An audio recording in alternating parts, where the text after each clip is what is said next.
अच्छे नंबर्स भी आ रहे हैं और बातचीत करने के लिए इंडियन बैंक के मैनेजमेंट अब हमारे साथ हैं। कंपनी के MD and CEO Shantilal Jain हमारे साथ अब जुड़ चुके हैं। उनसे ज़रा करते हैं बातचीत। जैन साहब, बहुत बहुत शुक्रिया, थैंक यू वेरी मच। आपके नंबर्स पे मैं फर्स्ट रिएक्शन एक बार लेना चाहूँगा। आपके जो नेट इंटरेस्ट मार्जिन इनकम है, माफ़ कीजिए, वो करीब 15% के आसपास की इंक्रीज़ हुई है। एक बार आप मेरे को बताएंगे प्रॉफिटेबिलिटी और एनआई से आप संतुष्ट हैं? इस बार की जो हमारी परफॉर्मेंस है, बेसिकली कोर बिजनेस की परफॉर्मेंस है। हमारा एनआईआई, नेट इंटरेस्ट इनकम की जो ग्रोथ है वो अराउंड 15% की है, पहला। सेकंड, हमारा जो इनकम है, other income other than the treasury profit, वहां ग्रोथ है सारे सेगमेंट्स में। फी बेस्ड इनकम की बात करेंगे तो वहां हमारा 18% ग्रोथ है।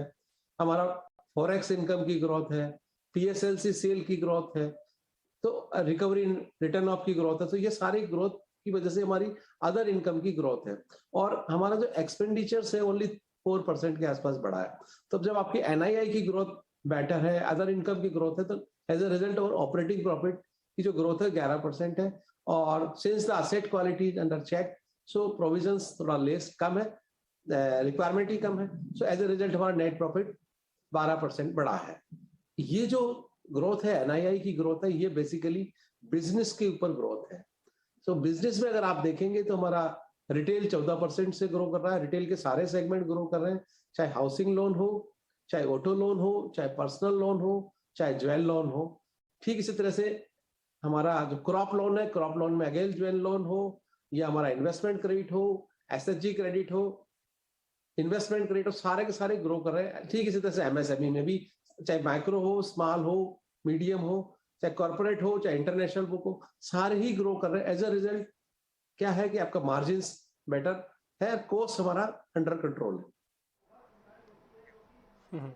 जैन साहब, एक चीज़ और आपसे पता करनी थी, FY23 के अंदर जो क्रेडिट ग्रोथ है, आप इसकी गाइडेंस कितनी देना चाहते हैं? इसके अंदर आप अगर ऑटो लोन भी जोड़ेंगे ना तो करीब 28% आपकी बैलेंस शीट से पता लगा ग्रो हुआ है।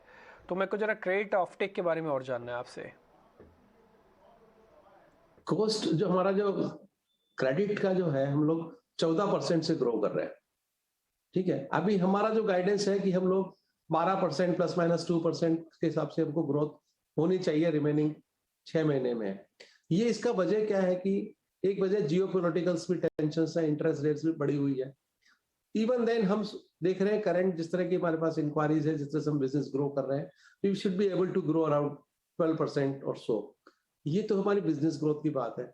मार्जिन की जहां तक बात है, सो अभी क्या हुआ कि दो तरह के हमारे एडवांस है, एक रिपो लिंक है और एक एमसीएलआर लिंक है। रिपो लिंक में based on the RBI decision, increase decrease in repo हम पास ऑन कर देते हैं। सो हमने जैसे 104 जो 190 पॉइंट्स है, उसमें से हमने 50 पॉइंट जो 30 सितंबर वाला वो अक्टूबर में पास ऑन किया, रिमेनिंग हमने पहले ही पास ऑन कर दिया। तो उसकी इनकम बढ़ी हुई आती है। डिपॉजिट डिपॉजिट में क्योंकि लैग के बाद डिपॉजिट में इंक्रीज आता है, क्योंकि जब जब डिपॉजिट रीप्राइसिंग के लिए आती तभी उसकी इंक्रीज कॉस्ट आती है। बट हमने डिपॉजिट की रेट्स भी बढ़ाए हैं अभी, सो और उसकी वजह से एमसीएलआर भी बढ़ा है। सो हमको थोड़ा सा बेनिफिट इसका मिलेगा इस क्वार्टर में भी, क्योंकि रिप्राइसिंग लाइबिलिटी को रिप्राइसिंग में थोड़ा सा टाइम और लग सकता है, पूरा रिप्राइसिंग जाने में। सो थोड़ा सा बेनिफिट हमको मिलने की उम्मीद है।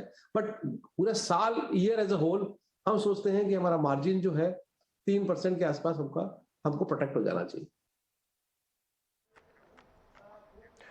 ठीक है जैन साहब, बहुत बहुत शुक्रिया, थैंक यू वेरी मच आज समय देने के लिए, बताने के लिए अपने बैंक के बारे में कि क्रेडिट ऑफटेक ठीक है और जो आपकी इस बार की ग्रोथ है, बिजनेस की ग्रोथ है, एनआईज जो आपकी अच्छी ग्रो होकर आई, हमारी शुभकामनाएं भी हैं आपको। बहुत शुक्रिया, थैंक यू वेरी मच समय देने के लिए। फिलहाल